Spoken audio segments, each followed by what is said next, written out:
Hi friends, ഇന്നത്തെ വീഡിയോയിൽ പറയുന്നത് നമ്മുടെ ബെൽറ്റ് എങ്ങനെ നമുക്ക് നന്നായി ഒന്ന് റോൾ ചെയ്തെടുക്കാം. അതുപോലെ എവിടെയെങ്കിലുമൊക്കെ സൂക്ഷിക്കുന്ന സമയത്തൊക്കെ നല്ല വൃത്തിയിൽ സൂക്ഷിക്കാൻ പറ്റുന്നതാണ് കേട്ടോ. നന്നായി വൃത്തിയിൽ എങ്ങനെ റോൾ ചെയ്യാമെന്ന് കാണിച്ചു തരാം. അപ്പോൾ ഒന്നാമതായി നമ്മുടെ ഈ ബെൽറ്റിൻ്റെ ഈ ഒരു ഭാഗത്തേക്ക് ഉള്ളിലോട്ടേക്കായി ഇട്ട് കൊടുക്കണം കേട്ടോ. നമ്മുടെ ഈ ഒരു സംഗതി ഉണ്ടല്ലോ, ഇതിൻ്റെ ഉള്ളോട്ടേക്കായിട്ട് നമ്മളിതാ ഇതുപോലെ ഒന്ന് ഇട്ട് കൊടുക്കുക. ഇതുപോലെ ഇട്ട് കൊടുത്തതിന് ശേഷം ഈ ഒരു എൻഡ് ഉണ്ടല്ലോ, അത് കിട്ടും നന്നായി ഒന്ന് പുറത്തേക്ക് ഇതുപോലെ അത് വലിച്ചെടുക്കുക. ഇതുപോലെ വലിച്ചെടുക്കുക. അപ്പോൾ ഈ ഒരു ഭാഗം നിങ്ങൾക്ക് മനസ്സിലായിട്ടുണ്ടാവും കരുതുന്നു. വലിച്ചെടുത്തതിന് ശേഷം ഈ ഒരു റോളാക്കി വെക്കുക. അതിനുശേഷം ഇവിടേക്ക് ഈ എടുത്ത റോൾ ഉണ്ടല്ലോ, ഇത് നമുക്ക് ജസ്റ്റ് ഒന്ന് റോളാക്കി എടുക്കാം കേട്ടോ. ഇതുപോലെ ഒന്ന് റോളാക്കി എടുക്കാം. ഇതുപോലെ ഒന്ന് റോളാക്കി എടുക്കുന്നുണ്ട് കേട്ടോ. ഞാൻ ഒന്ന് റോളാക്കി എടുത്തതിന് ശേഷം ഇതാ ഈ ഒരു ഇട്ട ഭാഗത്തിൻ്റെ ഉള്ളോട്ടേക്ക് നമുക്കിതാ ഇതുപോലെ മടക്കി വെച്ച് കൊടുക്കുക. അത് ടൈറ്റ് വേണമെങ്കിൽ കൂട്ടും. അപ്പോൾ നമുക്കിതാ ഇത് ടൈറ്റ് കൂട്ടേ കുറയ്ക്കുകയൊക്കെ ചെയ്യട്ടെ. ഈ ഒരു സാധനം നമ്മൾ നീക്കും തോറും നമുക്ക് ടൈറ്റ് കൂടി കുറഞ്ഞും കിട്ടും. അപ്പോൾ ഇത് കണ്ടോ, ഇത് നമുക്ക് നല്ല വൃത്തിയിൽ നമുക്കിത് ഇതുപോലെ സൂക്ഷിക്കാവുന്നതാണ്. ഇത് കണ്ടോ. അപ്പോൾ നമുക്ക് ഈ ഒരു റോളായിട്ട് നല്ല വൃത്തിയിൽ തന്നെ നമുക്കിത് സൂക്ഷിച്ചെടുക്കാം. ഇത് കണ്ടോ, ഈ ഒരു റോളിൽ തന്നെ നമുക്ക് കിട്ടും കേട്ടോ. ഇത് ചെറുതാക്കണമെങ്കിൽ ചെറുതാക്കുക, വലുതാക്കണമെങ്കിൽ വലുതാക്കുക.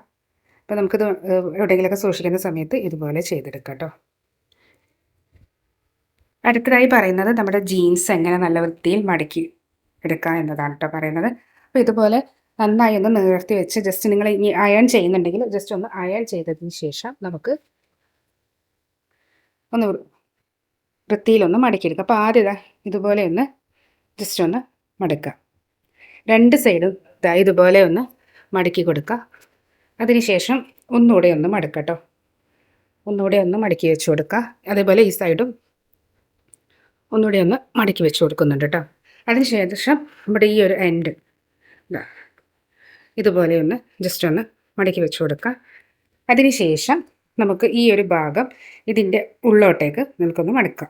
ഇതുപോലെ ഇതിൻ്റെ ഈ ഉൾഭാഗത്തേക്ക് നമുക്ക് ജസ്റ്റ് ഒന്ന് ഇതുപോലെ ഒന്ന് മടക്കി വെച്ച് കൊടുക്കാം കേട്ടോ. ഇതുപോലെ ആ ഒരു പാൻറ്റിൻ്റെ ഒരു ഭാഗം നമുക്കിതുപോലെ മടക്കി ഈ സൈഡും അതുപോലെ നമുക്കൊന്ന് ചെയ്തെടുക്കാം. അപ്പോൾ ഞാൻ അതുപോലെ ഒന്ന് ചെയ്തെടുക്കുന്നുണ്ട്. അയൺ ചെയ്തതിനൊക്കെ ശേഷം നമ്മൾ മടക്കി വെക്കുകയാണെങ്കിൽ നല്ല വൃത്തിയിൽ തന്നെ നമുക്ക് കിട്ടും കേട്ടോ. അപ്പോൾ ഈ ഒരു ഭാഗമാണ് നമ്മൾ ഇതിൻ്റെ ഈ ഉള്ളോട്ടേക്ക് വെച്ച് കൊടുക്കുന്നത് കേട്ടോ. ഇപ്പോൾ ഈ ഒരു ഭാഗം തന്നെ നമ്മൾ ഇതിൻ്റെ ഉള്ളോട്ടേക്ക് നന്നായിട്ടൊന്ന് വെച്ച് കൊടുത്തിട്ടുണ്ട് കേട്ടോ. അപ്പോൾ ഇത് കണ്ടോ, ഇനി ഇത് നമുക്കൊന്ന് ജസ്റ്റ് ഇതുപോലെ ഒന്ന് മടക്കി എടുക്കുക. അപ്പോൾ ഇതുപോലെ നന്നായിട്ട് നമുക്കൊന്ന് മടക്കി വെച്ച് കൊടുക്കുക കേട്ടോ. ഇത് കണ്ടോ.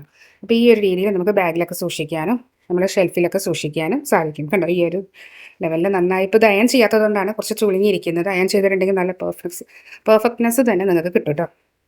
അപ്പോൾ ഇങ്ങനെ ഒന്ന് ചെയ്ത് നോക്കാം കേട്ടോ.